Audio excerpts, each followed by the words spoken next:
هذا الصوت يا أبا؟ إنه صوت. Gelombang serangan rudal Iran hancurkan Israel, pemimpin tertinggi Khamenei.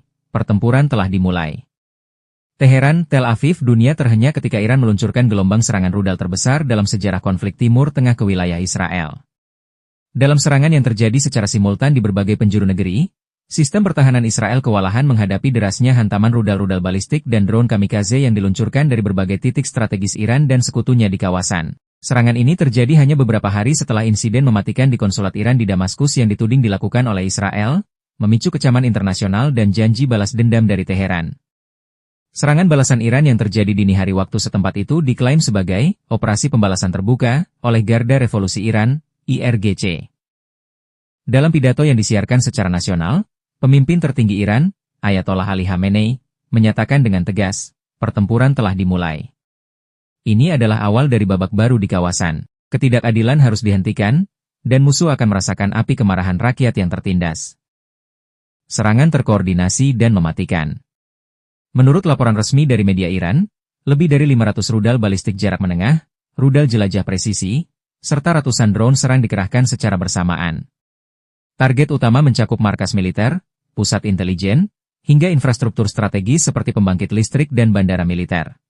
Di Tel Aviv, suara sirene dan ledakan menghantui malam warga. Meski sistem pertahanan udara, Iron Dome, dikerahkan secara penuh, sejumlah rudal berhasil menembus lapisan pertahanan dan menyebabkan kehancuran signifikan di beberapa lokasi vital. Pemerintah Israel segera menggelar rapat darurat Kabinet Perang. Perdana Menteri Israel menyebut serangan ini sebagai tindakan agresi langsung dan menyatakan bahwa Israel akan memberikan respons yang belum pernah terjadi sebelumnya. Reaksi internasional, dunia menahan napas. Sementara itu, Dewan Keamanan PBB dijadwalkan mengadakan sidang darurat. Negara-negara besar menyerukan deeskalasi dan mencegah pecahnya perang regional. Namun, ketegangan terus meningkat.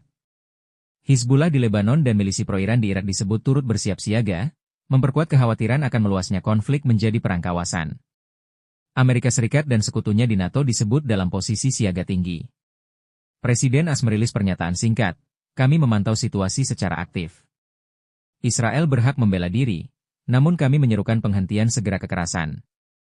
Situasi di lapangan, kekacauan dan ketidakpastian. Di Israel, sebagian besar wilayah utara dan tengah mengalami pemadaman listrik. Rumah sakit dalam kondisi kewaspadaan tertinggi menghadapi lonjakan korban luka. Puluhan orang dilaporkan tewas dan ratusan lainnya mengalami luka serius. Di Iran, media pemerintah menayangkan gambar-gambar perayaan di beberapa kota besar, memperlihatkan rakyat yang mendukung operasi kehormatan sebagai simbol kebangkitan dunia Islam melawan dominasi militer Israel di kawasan. Ini perang antara Iran dan Israel bersifat proksi dan terbatas, kini dua kekuatan utama di kawasan itu tampaknya siap terlibat dalam konfrontasi terbuka. Dunia kini menahan napas, berharap diplomasi masih bisa menahan laju eskalasi menuju perang besar.